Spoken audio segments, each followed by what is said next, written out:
Defense and Aerospace panel. I'm Ihor Kabanenko, President of Ukrainian Advanced Research Project Agency, UARPA. And today I will moderate this panel. Let me introduce speakers of our panel. Denis Gurak, Deputy Director General for Foreign Economic Activity at Ukроборонпром. Thank you. Drew Shoemaker, Vice President of AEROS. Thank you. Andreas Umland, Senior Research Fellow at the Institute for Euro-Atlantic Cooperation. Thank you.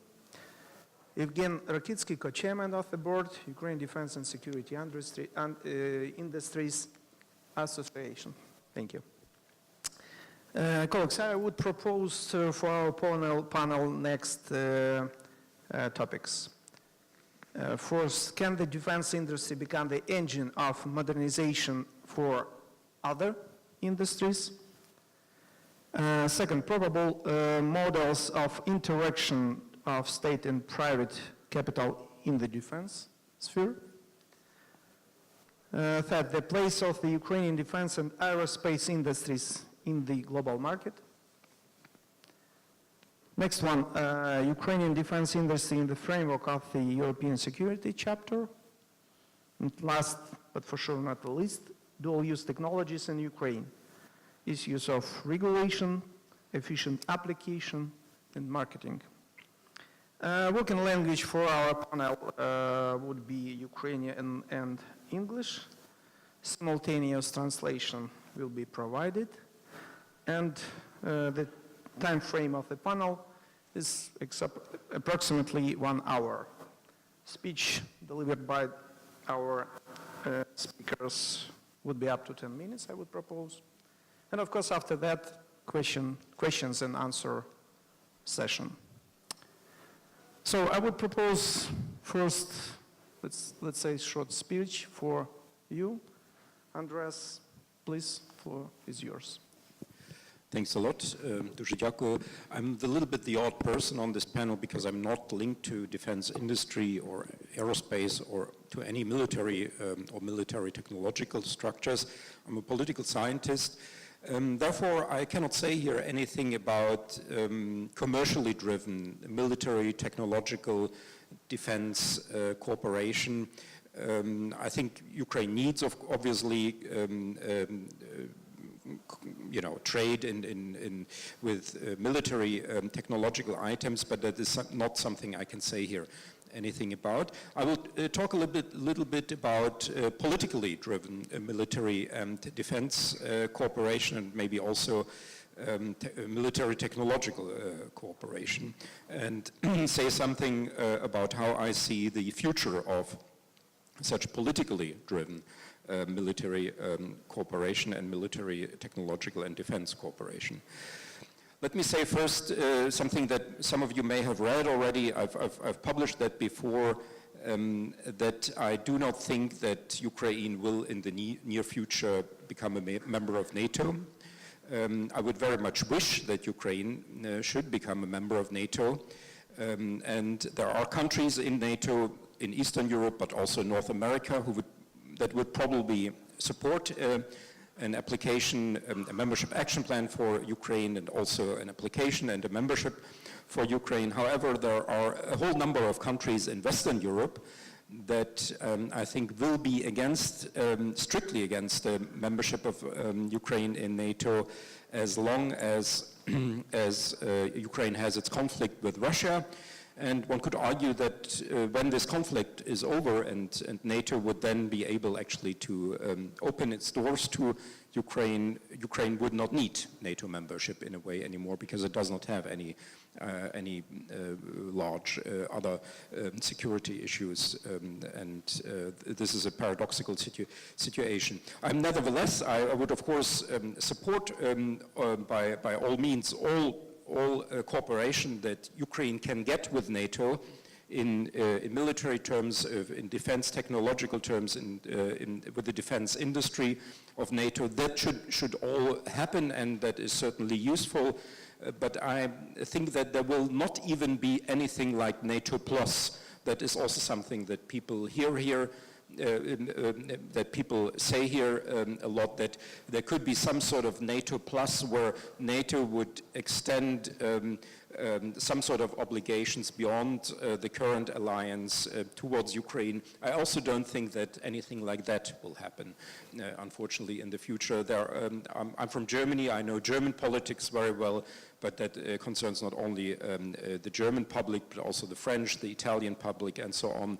There will also be no NATO plus. By the way, I think also that NATO is currently too much focused on its member countries. I think that the member countries of NATO, whether to the south or to the in the northern flank, are not under deadly threat from Russia. Because I think the calculations in the Kremlin are such that it will not risk a confrontation, let's say, with Estonia or Latvia, even though these are obviously weak countries. The main factor here being that Estonia and Latvia are also members of the European Union, and the European Union would have, if it wants to use it, enormous economic leverage with regard to Russia. If there's a military conflict, let's say in the Baltic states, I think the main protection actually for countries like Latvia or Estonia is not NATO, but the European Union and its economic instruments. Therefore, I think that NATO is also a little bit, I think, too obsessed here with the security situation of countries like this. I also think that within the European Union there will be no substantive, I'm afraid, no substantive defense cooperation or security cooperation, which would perhaps be possible under the association agreement between Ukraine and the European Union. But again, for the same reasons that Ukraine will not become a NATO member, it is also not, I think, possible that the European Union will take upon itself security guarantees for Ukraine. What does it leave Ukraine for, and how could that be maybe also of relevance to the defense industry sector? I think what we are seeing already and what will be developing in the next years if the current situation stays on. This is, of course, all under the under the presumption that the current regime in Russia will continue to exist and that it will continue its policies in Eastern Europe, the Southern Caucasus, and in the Black Sea region that it currently conducts. I think what we are now observing already is a lot of bilateral and trilateral cooperation between Ukraine and member countries, East European member countries of NATO and Turkey. I don't have to tell you perhaps about the various bilateral, trilateral treaties, projects, common brigades, common defense contracts that are currently developing. And my prediction would be that, I'm also trying to push that a little bit, and maybe even a defense industry could also play a certain political role here, is that if the current confrontation between Ukraine and Russia continues for several years, if the currently unstable security situation in Eastern Europe and the Black Sea region continues for the next years, we will be seeing more and more calls for the conclusion of some sort of agreement, pact, contract between the countries that are in one way or another parts of a sort of hybrid war, trade war, information war, cyber war with Russia, that will countries basically from Georgia and Azerbaijan and the Southern Caucasus all the way through Turkey, Romania, Poland, all the way to Estonia, that these countries will more and more acknowledge their common interest, their common problem that they have with Russia, and I think it will be just a matter of time until this will lead to some sort of new alliance of these countries. I think only a major shift actually within Russian domestic affairs could prevent that from happening. Of course, there are some sort of organizations that have already addressed this issue. There is GUAM, the organization for, I think it's called Security Democracy, which is an old structure that has unfortunately not had much effect, the alliance between Georgia, Ukraine, Azerbaijan, and Moldova. Some of you may know that in 2005, in Kiev, there was founded a so-called Community of Democracies of a whole number of East European countries that wanted to support Ukraine in its democratization.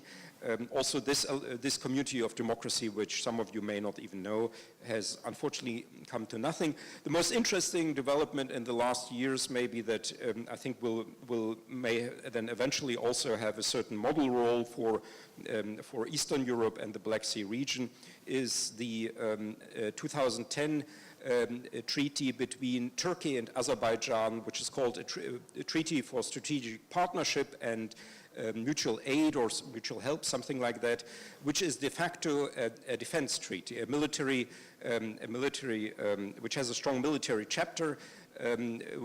It's not quite as strictly formulated as Article 5 of the Washington Treaty, but it is quite far-reaching. And the interesting thing about this treaty is that it has a military chapter, and that this is a treaty between a NATO member country and a non-NATO member country, Azerbaijan.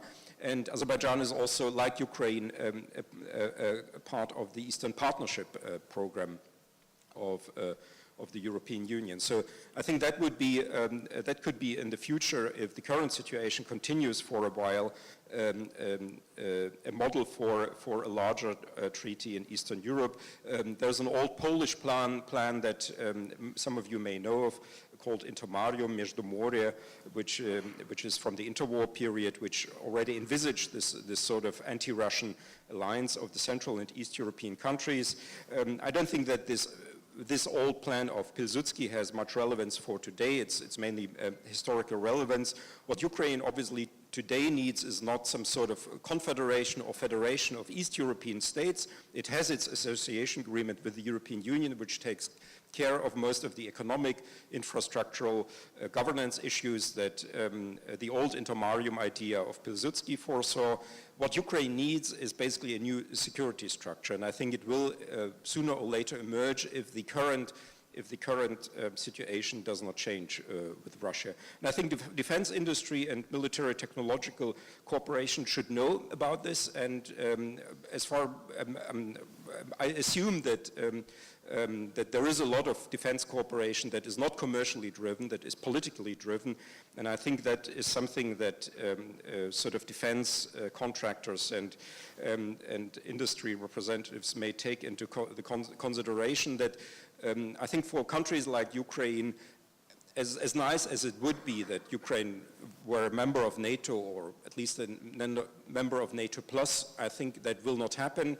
There may be some cooperation between NATO and between NATO member countries and Ukraine, but I don't think there will be actually an extension of the alliance towards the East because of the domestic affairs of in many West European countries. But I think there will sooner or later be a new security structure, which then would also, I would assume, provide a new political framework for defense cooperation and military technological cooperation. Maybe I'll leave it at that and can then answer questions that go more deeply.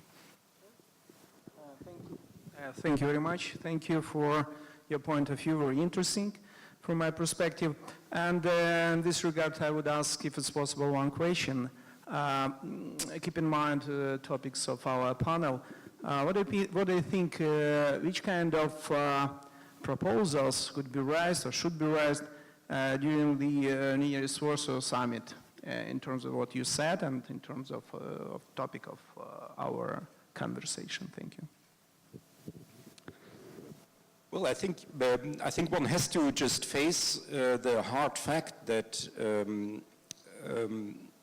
and I think that NATO should acknowledge that as much as Ukraine should acknowledge that even if NATO, if Ukraine fully prepares its army for being a part of NATO, even if Ukraine conducts a referendum with lots of support for NATO membership, I think one has to face the sad fact that NATO will not enter, that Ukraine will not enter NATO.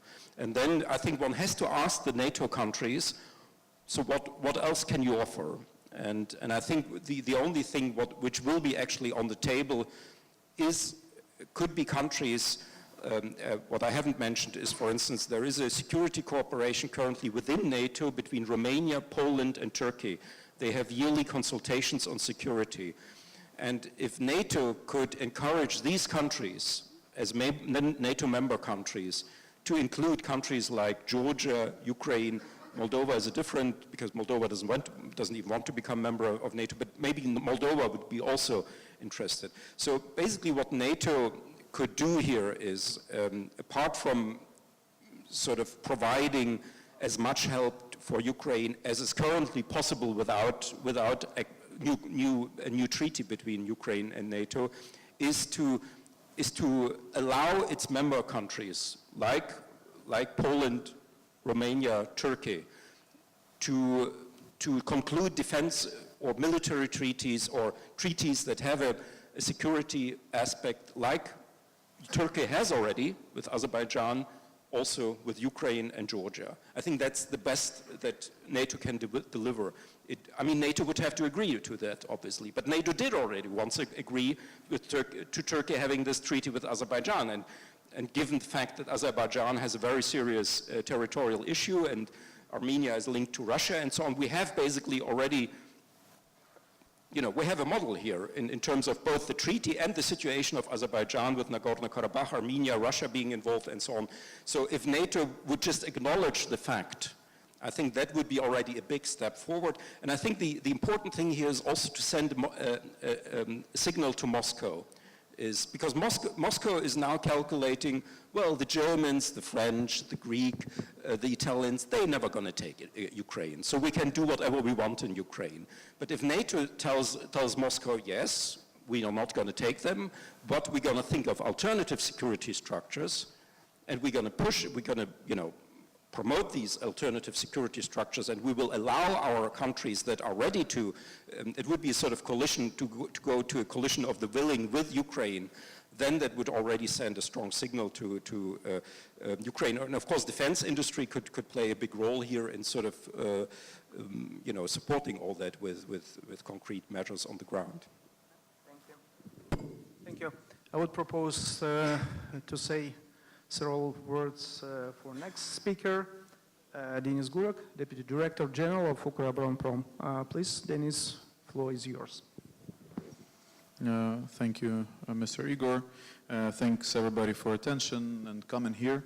I'm sure that this discussion is one of the most interesting at the forum and at the conference, and I'm glad to see that a lot of people actually came in comparison to what we had in the beginning. I wanted to comment a bit on what previous speaker said. I agree to major extent to all the description of geopolitical situation, but for us, as for country and as for state policy developers, the most important thing is to understand how we need to act in all this pessimistic, I would say, geopolitical environment. However, Andreas actually highlighted a very interesting idea how to securitize Ukraine and how to, as a state. So I think it should be worthwhile for our state leadership looking into this idea. My presentation today basically covers all the topics that were raised in the description of this panel. So I wanted to everything's on the screen. Okay, so a bit about us, a bit about Ukроборонпром, which stands for Ukrainian Defense Industry. We are a largest state holding company in the legal form of concern or consortium, which unites around 100 production facilities, which is basically the biggest what remained after the Soviet heritage in the defense industry in Ukraine. So historically, Ukraine was around 1/3 of Soviet Union defense industry. Now it decreased majorly because there's no such conditions for existence of 700 factories which existed during Soviet times. But nonetheless, we're quite big. Still more than 80,000 employees, basically in all regions of Ukraine, and great capabilities in major defense sectors. So here you see the map of Ukraine, which shows a number of production facilities in each region of Ukraine. You see that we're quite diversified in terms of geography, and on the left you see the sectors of production where Ukроборонпром is present today. So these are 5 major sectors: armored vehicles, aerospace, aviation, navy, rocket artillery and munitions, and electronics, radars, air defense, etc. Some facilities were seized in Donbass and Crimea. You see their respective number there on the map, but fortunately the war didn't start in one day, so we were able to evacuate a lot of people and a lot of technical documentation, which is the critical thing for defense production. And a lot of things that were manufactured on those facilities are now being transferred to other production facilities. Here you see a bit the role of Ukроборонпром in defense market. So at the present moment we're an organization which combines not very logical functions as for one organization, because we are at the same time a holding company and a regulator, which is quite rudimentary for modern business and modern actually state management systems, so and especially in European context. So we have both, at the same time, we have production facilities, basically subsidiaries, trading companies, so-called special exporters. We act as association, as a representative of Ukraine in North Atlantic relations. So we represent Ukraine before Ukrainian defense industry before NATO and EU. So basically act as an agency, and also we supply all defense items which come from outside Ukraine to our different militarized organizations, which you see on the right on the slide. Here is a bigger description of our capabilities, not very visible for you probably, so just to highlight that in each sector we are quite capable, so have a closed cycle of production of anything that you can imagine, starting from 4x4 vehicle, finishing with a Navy ship. We're trying to be more transparent and progressive, so although we're not obliged by law to post our yearly reports, but nonetheless we did it last year. And just briefly about the results, what has been achieved. You can see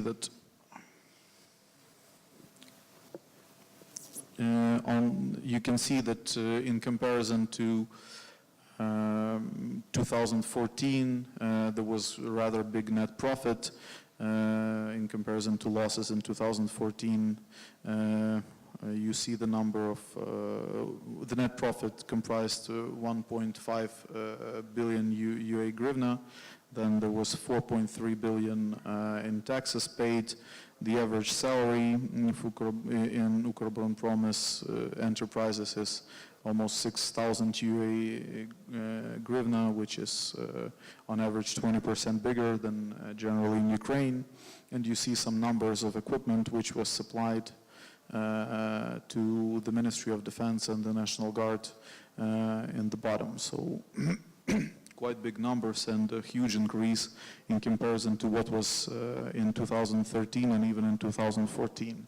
The reason for this is that for 25 years there was virtually no state policy for developing defense industry. So all the basically most of the activity of export activity concerned selling of the army stock, which was then in huge excess because of the Soviet Union policy to keep army stock here on the west border. So Ukraine probably had in fact one of the biggest armies in the world and probably one of the largest military stock. Since the war started, this process stopped. By law, it's not possible now to sell army stock. And at the same time, we have to provide our armed forces with equipment, and at the same time maintain the level of foreign business at the level which allows our enterprises to function. So in basically 1.5 years or 2 years, we had to shift from selling those stock to production of new equipment, and we actually succeeded in that, and you see the numbers which in certain way arguments this success. So some more specifics. So these numbers wouldn't tell you much, but nonetheless, you see that they're quite big in comparison to the fact that still in 2013 there was no state order. In 2014, the state defense order for equipment came out only, if I'm not mistaken, in September. So basically when the war was already continuing for 3 months. So it was rather hard to shift the system and to make it working, but I think for the last 2 years it was our main achievement. Some facts about launching of serial production of different equipment, starting from UAVs, finishing with main battle tanks, and modernization of fighter jets according to NATO standards. Some certain decisions were taken in order to prevent corruption. Actually, our form of consortium allowed us not to wait for adoption of the law for public procurement, which came into force only on 1st of April 2016. So we launched e-procurement for our enterprises as back as in November 2014. So since then until the end of 2015, we were able to save more than 300 million hryvnia only on procurement. So and some other numbers which we of saving money on making some internal business processes more effective. Other management decisions which led to starting of design and development of various products such as tactical UAV, a big UAV, then some modern 3D surveillance radars and other equipment which is such as howitzers, mortars. Already all this equipment is being designed and developed already according to NATO standards. Some of the examples of launching of international cooperation for the last 2 years as we are trying to adjust our policy to the general state strategy of integration to NATO and application and implementation of NATO standards. So today, the most interesting thing which is happening in the defense market globally is that Russia, which is historically a second biggest supplier of defense equipment worldwide after US, but which used to supply to more than half of the world, is now losing a lot of their markets because they're not a reliable supplier. They always behaved as a monopolist, and their supplies of defense equipment by Russia presumes that there is a political influence from Russia to the country to which it supplies. So take into consideration the fact that there are more than 70, or I would say up to 100 countries in the world which use post-Soviet equipment. We have quite a big market on the worldwide scale. Therefore, also considering that we are capable of doing basically the same things as Russia does with equipment, so in aviation, in all kinds of aviation, starting from helicopters, finishing with transport aviation, in armored vehicles, in Navy, we are able to provide the same capabilities for those countries which Russia did so. And by way of cooperation with Western companies from NATO member states, we can even increase those capabilities, because you don't have to, you don't need to buy 1,000 tanks each year or even 100 tanks. If some country has 1,000 tanks already in its stock, it needs just modernization, because the life cycle, modernization of those tanks, because the life cycle of equipment is 50 years, for instance. So each 20 years they just modernize that equipment and put in Western electronics, put in some modern technical decisions, allows to create added value for those equipment. And combination of all these factors, which I just explained, leads us to increase of the market. And in fact, we can confirm it by numbers. Here you see the map and the geography of our supplies. Dark blue is where we don't supply, and where we didn't supply. So basically, for all the geography which you see in Southeast Asia, in Asia mainly, in Middle East and Africa, we see a really big increase of the interest for in our orders. So for last year, the number of concluded contracts raised to $1.3 billion, excluding the ones that were concluded by Antonov and other by Antonov.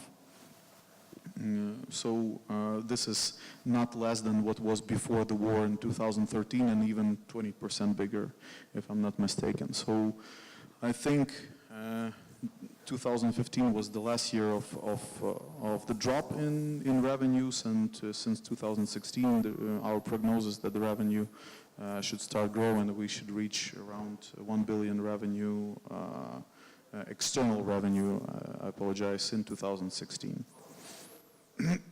So some of the examples which we were able to accomplish, some of the projects for the last few years.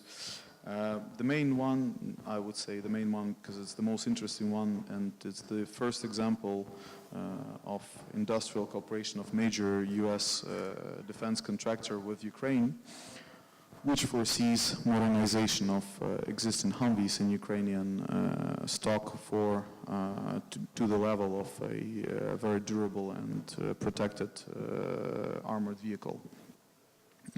Would not go too much into specifics, just a few examples.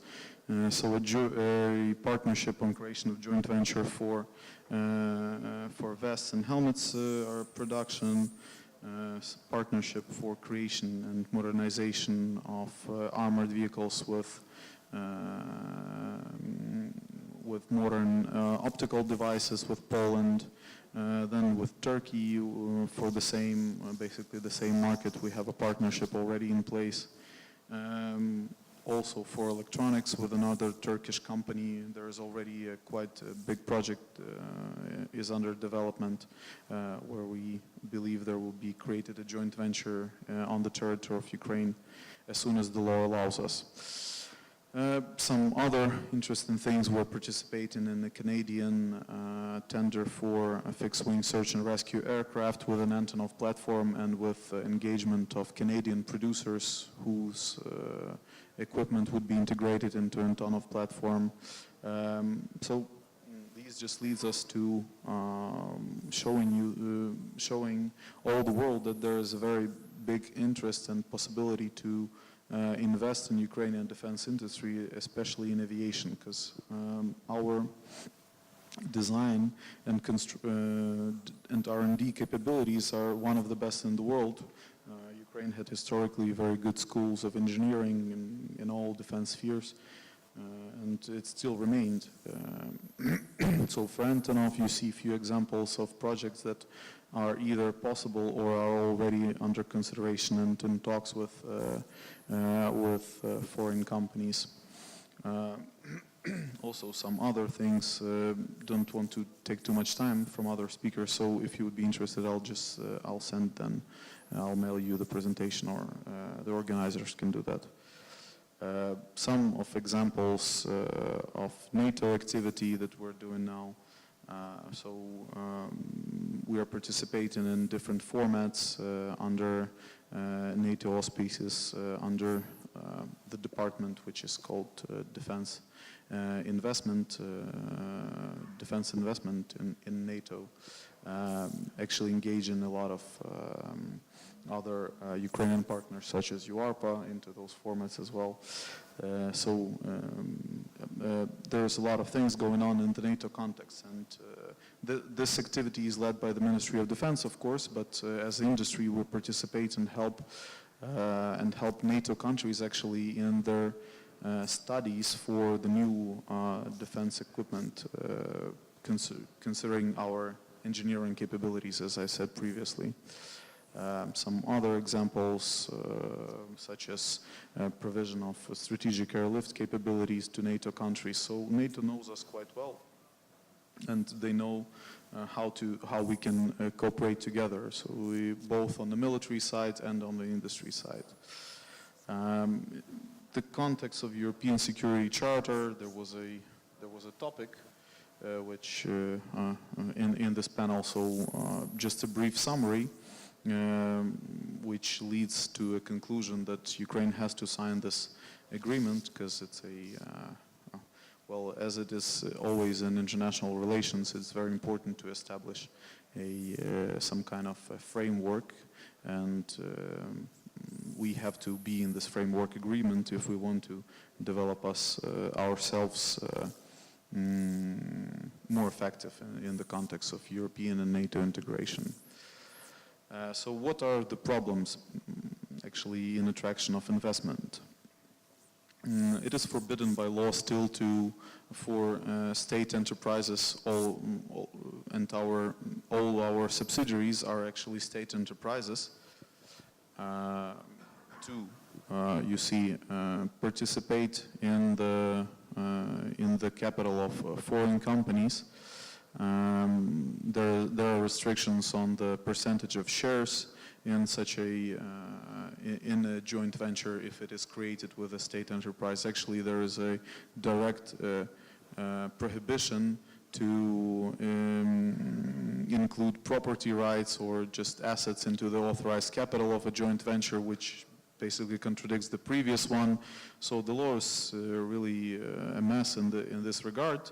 Fortunately, as far as I know, Cabinet of Ministers finally, after 1.5 years of our requests, initiated a draft law before Verkhovna Rada on 5th of May, which we actually proposed for 1.5 years previously, which would allow defense enterprises to start creating at least joint ventures. So the restrictions we hope would be eliminated in the nearest future, and this is the main thing which actually forbids or restricts foreign companies to fully start to exploit all the opportunities that exist in Ukraine in terms of defense investment. So thanks for attention. I will be very much eager to answer all your questions. Thank you very much for your comprehensive briefing, and of course thank you for what you mentioned, UARPA as a partner of Ukroboronprom. So I have one short question, if it's possible to get short answer. Because technological nature of this conflict, and which kind of problems do you see, which kind of solutions can you propose in terms of implementation of new technologies in Ukroboronprom facilities? Yeah, thank you. Yeah, thank you, Mr. Ihor. Very specific question and a very important one. It could take 1 more hour to answer this, and I think you would be even a better answeree to this question than me, because I'm not from military. But what I definitely know is that you even saw it on our slides. Some of new developments that were launched. So, firstly, we need to tell the truth before ourselves that the Ukrainian army was totally not prepared for the conflict in terms of technological development. So even 1.5 years ago, Russian army was much more sophisticated in terms of their electronic warfare capability, in terms of simply communication, in terms of surveillance, in all those modern spheres which Ukraine didn't develop for the last 25 years, in which West and Russia went forward. Fortunately, as far as I see, now Ukrainian industry, both state and private, is able to provide all those technological solutions to Ukrainian army. Not to the full extent, not to the scale that we want to. There are also budgetary restrictions because to my mind, our state defense order is still not adequate to the threats that we face. Although we have more than 100 billion hryvnia in budget, only 7 billion of those are devoted to the Ministry of Defense procurement, which is nothing, which is $300 million. This is less than Azerbaijan 5 times. So what are we talking about? I mean, for technological, advantage. But nonetheless, Ukrainian equipment is durable.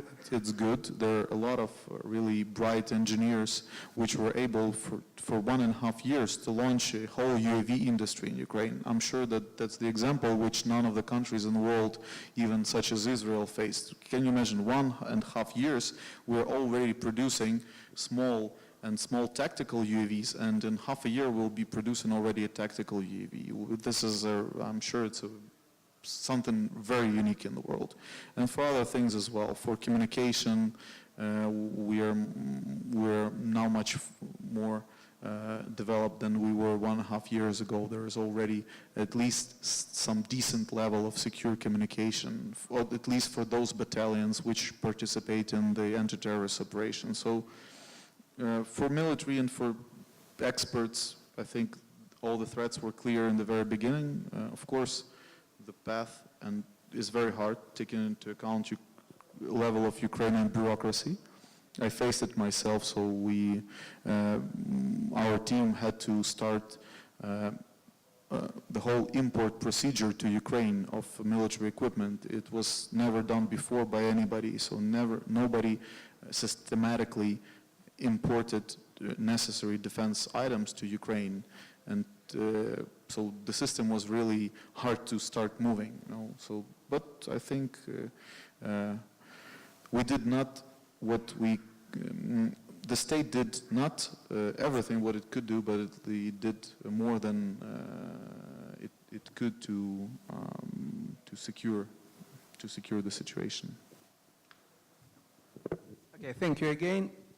I would propose next to say several words for next speaker, Drew Shoemaker, Vice President of AEROS. Please, Drew, the floor is yours. Yeah, thank you. Thank you. So a little bit about AEROS. We're an aerospace and defense firm from Southern California, focusing on surveillance equipment.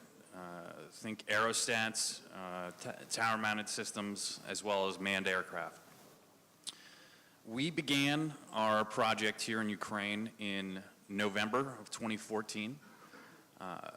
We very quickly were partnered with the State Border Guard Service of Ukraine on a surveillance project in eastern Ukraine.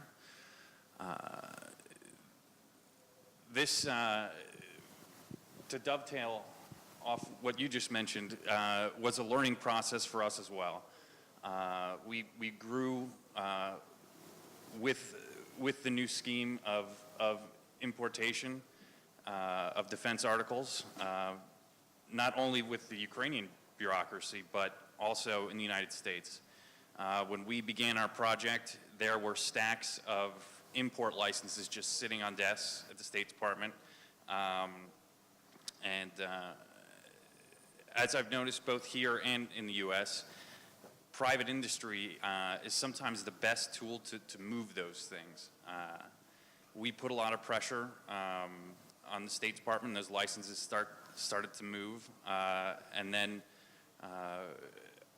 our desire to import equipment and the state border guard services need for that equipment necessitated the changes and the implementation of the import strategy as well as other equipment. From an investment point of view, we are already seeing returns on our investment. We are growing that investment. We have just started a Ukrainian subsidiary, which we will begin joint production of our equipment here in Ukraine.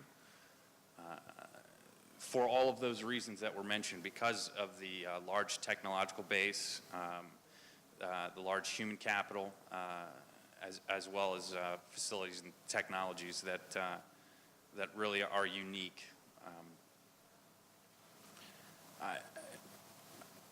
I would add that private equity is a great tool in a changing defense market. Private equity can be a little bit more nimble than state budgets and than state budgets. So I think that this is an area where Ukraine would benefit greatly. I think that the situation in eastern Ukraine is forcing that to happen quickly, and I think that is to the defense industry's benefit.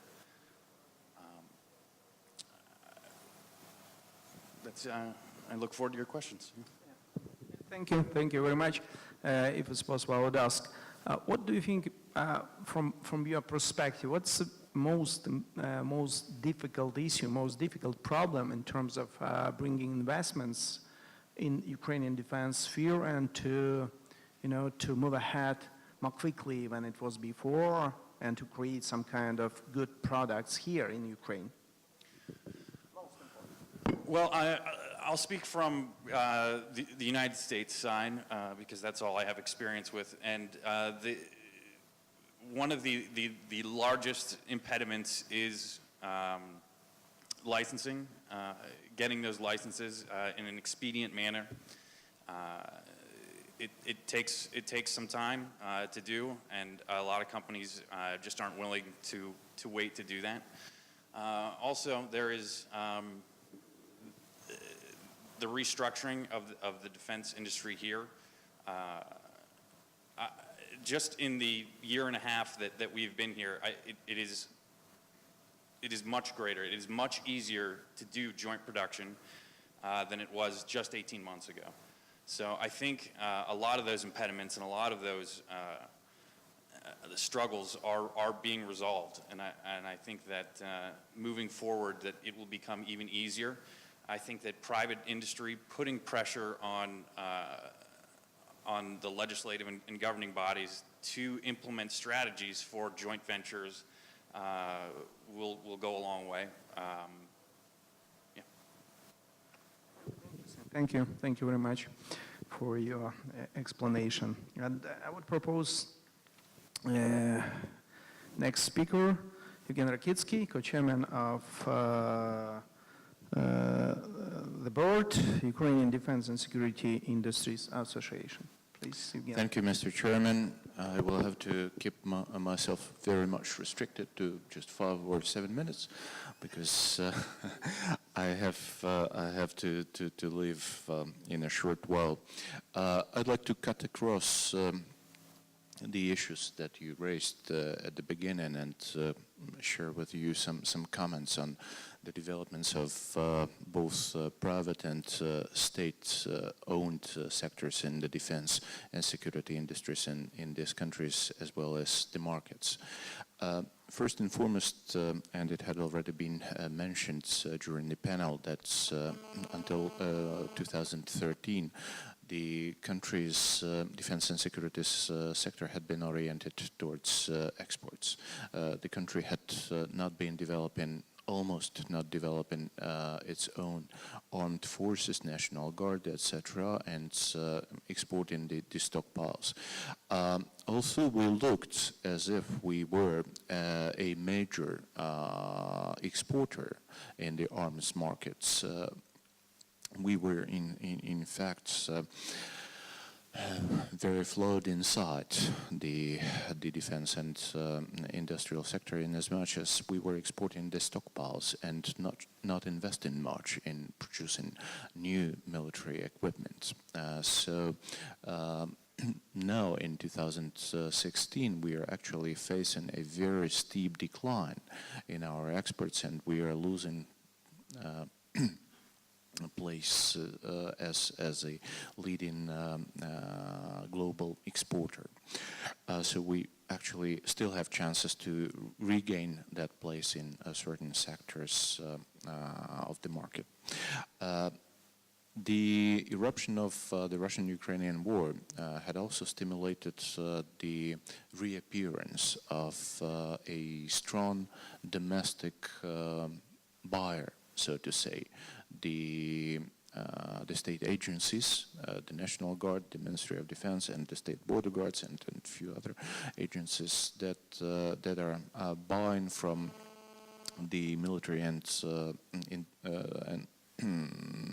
industrial sector here, but as it had already been mentioned, the budgets are very limited. That's number one. But the other structural issue is that the budgets are also scattered, meaning that there is no single purchaser in that market that will define how to best apply the state resources towards the local military industry. And we may see that different samples of equipment, for example, the armored personnel carriers, are now being bought by different branches of the defense and security sector in this country. The second issue is, of course, the access towards that state buyer. We have to fight with the intransparent procurement practices. I must say that the state agencies had done a lot with the help of the society, with the help of non-governmental organizations, with the help of NATO and other experts. And the state is not any longer losing that much as it used to several years ago in various intransparent schemes linked to the procurement. One more topic that I wanted to raise is the necessity to nourish and build two wings in the military-industrial sector in this country. We've heard of a very strong state-owned wing, which has been developed under the Ukроборонпром aegis. It's not the only part of the state-owned landscape in the military-industrial sector, because there are 80 plus enterprises owned by the Ministry of Defense, some 13 huge companies, some of them are huge companies owned by the state's cosmic AEROSPACE agency, and some companies also owned by the state border guards and the Ministry of Interior. But this country's military-industrial sector is also privately owned, and especially in non-lethal equipment, also in the lethal one. There are huge outlays made by the Ministry of Defense, by the National Guard, to purchase food, purchase medicine, and textiles, etc. And this is all being supplied by the privately, or mostly supplied by the privately owned companies. Those companies, after 2 years of the military conflict with the Russian Federation, had become so strong that we are now pushing them towards foreign markets, towards markets in the European Union and NATO countries. It's of paramount importance to make those companies produce under the NATO standards, so that they become competitive not only on a comparatively small Ukrainian market, but they become also competitive on the markets of the European Union and the NATO countries, and the deep and comprehensive free trade agreement that Ukraine had signed and which had entered into effect already allows Ukrainian companies access to the markets of the military procurement in those countries. One more. So just to finish on that, I'm a strong proponent of the mixed military-industrial sector in this country. One last remark I wanted to make is on the extremely high importance of the military-industrial cooperation, which has to follow, and we have to be blunt on that, which has to follow the geopolitical cooperation, and that had already been addressed by some of my predecessors. Ukraine, in that sense, is experiencing very hard times because we are changing our geopolitical orientation, and most of our military-industrial cooperation had been until 2013 connected with the Russia and other countries of its military satellites. 90%, just to give you an example, 90% of the production of Yuzhmash, one of the leading enterprises in the aerospace sector, were exported to the Russian Federation. Figures in excess of 50% of exports apply to Motor Sich, for example, producer of the engines. And now we have to follow the new geostrategical model, which is evolving, which, as it had been rightly mentioned, is a kind of a regional alliance, which may have some links to NATO, but would also have to develop a lot on its own. So we have to look towards enhanced cooperation with Poland, Romania, and the good thing about that cooperation is that we have joint military threats, so to say. On one hand, and on the other hand, those countries do have already budgets much higher than Ukraine to spend on military-industrial products. Just to give a good example, Poland had announced a budget of 100 million euro annually to build its military space capacities. Ukraine has lots of technologies that may be used in that program, but is very scarce of cash. So that's a great basis to cooperate with Polish Space Agency as an example. Thank you so much.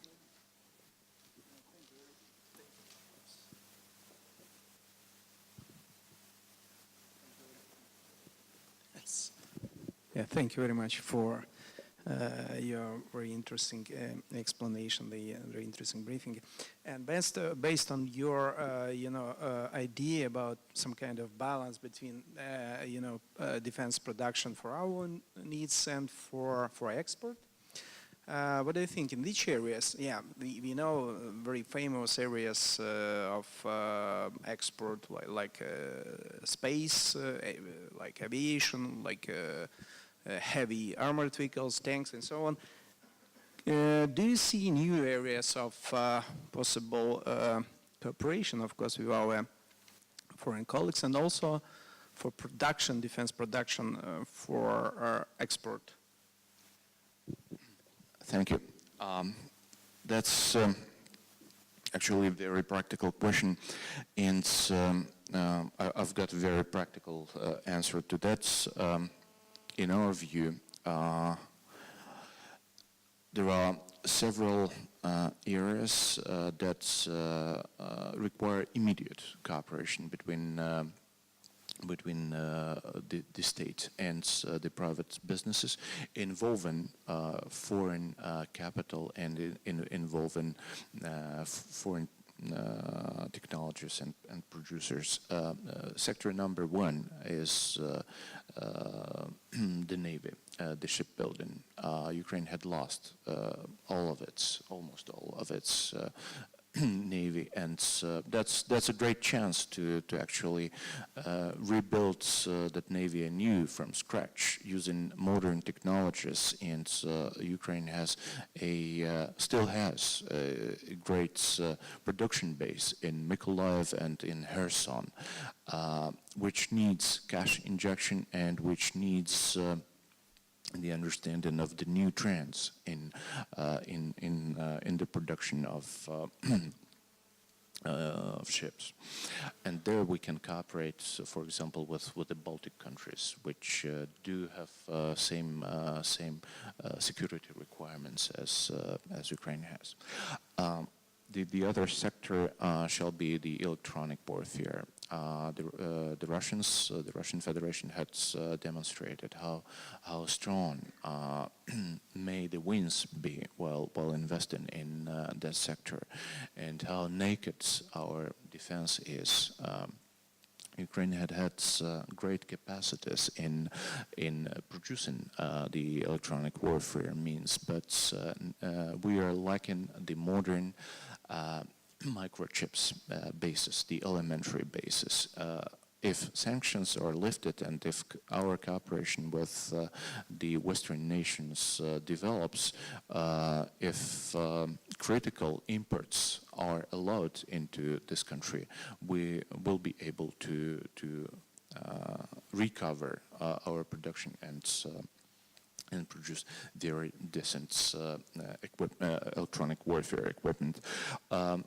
One more issue is the UAVs. It had already been mentioned many times here, so I won't dwell into details in that. And last but not least are the systems, the anti-aircraft missiles, the guided missiles. Ukraine lacks the mid-range guided missiles that are able to lock and destroy targets at the ranges of 300-400 kilometers. We do have great capacities to produce those missiles. We have our own research and development capacities. We only need the elementary basis to restart that production. So those four areas, as to my mind. Thank you. Thank you very much. So I would propose, I think we have 10-15 minutes, and I would propose to open our questions and answers. Okay. Please, ladies and gentlemen, if you have any questions.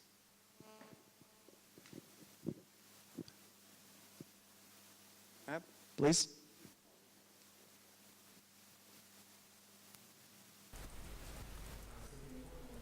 Siger Nagorny. My question is going to be Deputy Ugaronprom. What is your opinion? There is information that Pentagon is planning the budget for the next year, almost $500 million. Is it enough support? And then the question to international experts as well about Russian policy that was applied in Georgia in 2008 and 2014 in Ukraine. What is your opinion? Do we need to develop doctrine and strategy to return Crimea into Ukraine? Thank you. for your opinion. I'll respond first. Whatever the fact that it is planned, this does not mean that this money will be allocated and disbursed. It's a very sophisticated procedure in US. This does not mean that this money is not going to be used to help defense industry. This will be in support of the armed forces and National Guard. It's hard to respond to this question. It's it's a lot of discussion. What kind of support is enough? Taking into account that for 25 years, army and defense industry was not financed, so it's not enough probably. That's my opinion. And then the question to the experts. Yeah, concerning, I think that the second question was about Crimea and doctrine. I don't think that I think Crimea should and will be returned at some point, but obviously this will not be by military means. I think that would be the wrong way to go.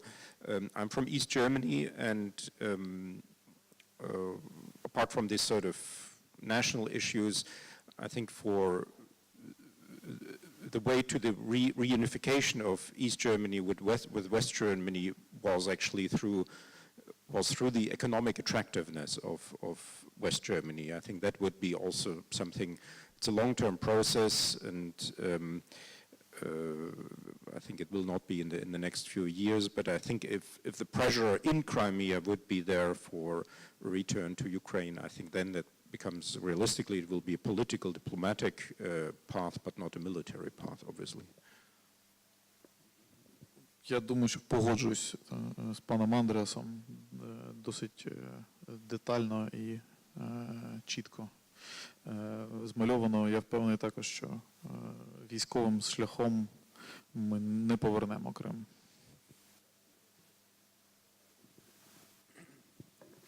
So I missed the beginning of your question with the translation, but just to speak a little bit about the budget that's being worked on right now, and I actually think the Appropriations Committee is marking it up today and should be on the House floor at some point. Now this will go through many iterations, and at some point the president's got to sign it. And the question about how much is an important one, but almost equally important is it the right equipment? A dollar amount doesn't quite capture the need in Ukraine. And I think serious discussions need to be had in Washington and other Western European nations about, do we really support Ukraine, and how do we do that? How do we do that with policy? And so, I can't say whether that dollar figure is enough, but in my opinion, the types of equipment are not meeting the needs.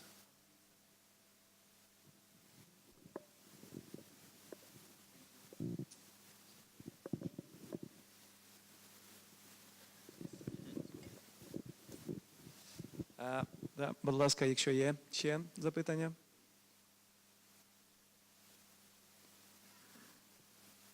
Я не бачу, хто. Є? Я не бачу. Please. Пожалуйста, будь ласка. Хто бажає? Окей. Людмила Олейник, National Office Habitat. I am working in United Nations system. So 2 days of work here. Can you hear me? Yeah, go ahead, please.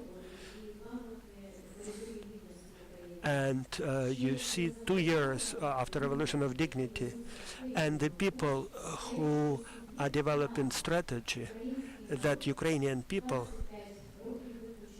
that 25 years Ukrainian people are not engaged in real economic activity, and the reforms that are ongoing in United Nations, when you will raise the issue that territorial communities that insist they want to be deciding factor, they want to be responsible, but now they don't have any authority, and local communities are not having any authorities, and the regulatory legislation and norms and local authorities and national legislation should be in compliance with state sovereignty law. Have you raised this issue about authority of local communities?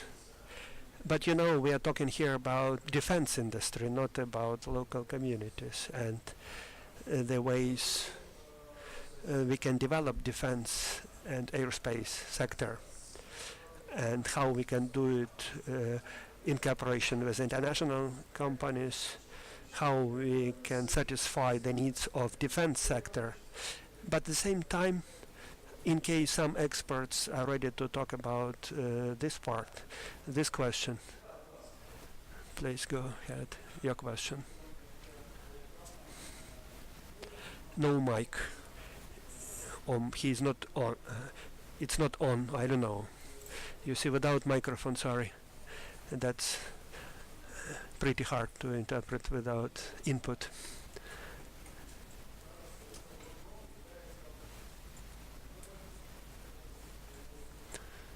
The question is something about Ukроборонпром as a monopoly.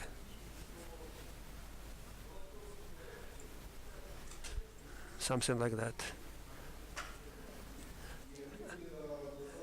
And we can see that a lot of volunteers, they have lots of projects, and lots of projects were technologically very much advanced. For example, SpaceX is non-military, but they have global successes in space industry. Why not to allow private companies to participate in technological support and military support of our armed forces? It's very much to the point. I agree that you can get impression that it is so, but when we are looking at the research and development works, I think the trend is entirely different now. For example, drones, private companies are doing it much better than government-owned entities. And in other subsectors, private companies are doing well, and there are lots of private companies in Ukraine that are doing very sophisticated electronic equipment, and in the air defense and even lethal equipment in many spheres, and they are getting contracts to do research and development works. And the amounts in the budget for the research and development is not really in corresponding to the needs. And actually, what I tried to share with you, to develop what we need to do, we need some legal mechanism to cooperate with international, not only with international, but Ukrainian private companies as well, to combine all our efforts. So defense technologies are very much unique, and it makes much more sense to combine efforts, technological efforts in this sector. So we are very much interested in this. I am not ready to talk about real figures. And so funding in research and development, now the figure is much bigger. 1 year ago it was like kopecks or cents. Now there are some amounts provided for research and development activity, but that's not enough to fund whatever Western and private companies can provide. I am talking about this because Mr. Kabanenko and we were developing region development works. It's top-notch technological level. We were not asking for funding. We were investing American investors' money, Ukrainian investors' money, but to take part in the bidding, to show that some systems are better than others. There are some moments that are not allowing private companies to compete with Ukроборонпром, and this is the problem that have to be solved. I think the artillery for artillery systems, these are the systems designed by private companies, and as far as I know, legislation is same for all the companies. So there are standards for tests and then using it for military purposes. We are having the same conditions. And when we are talking about drones, I have mentioned that private companies are doing much better job. And now situation is such that so I don't think that even theoretically these companies can be, private companies can be blocked. So we can either compete or combine efforts. I think better we have to combine our efforts, and we need to have some legal mechanism that we are able to do it. That's my message. And I just wanted to add to this issue. For sure, situation is changing, and we have to tell it about it openly. And the share of private companies is increasing, and definitely we need to technologically update a defense sector. And the problem of how to solve legal issues, I think we have to talk about it. This relationship have to be regulated at the national level, and there is a well-known law on PPP, public-private partnership, and it's not clear now for a long period of time, and a lot of experts agree that adopting the law will allow actually to work in even conditions, openly, and dealing with the problems that exist as of today, and to work that we have cost-effective approach, and the result is the main indicator and the main tool to solve these problems. So basically there is some development, but still there are some problems in the legislation. Thank you. Any further questions? Yeah?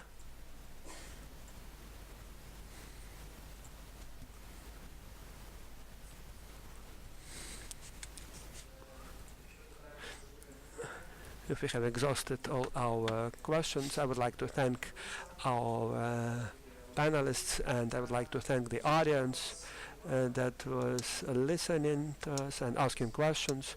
And I would like to wish successes to all of us, and to succeed in ambitious plans, and to solve the problems in national defense and security, to make sure that Ukraine is prospering, stable, sustainable, and Ukraine should become a well-developed country.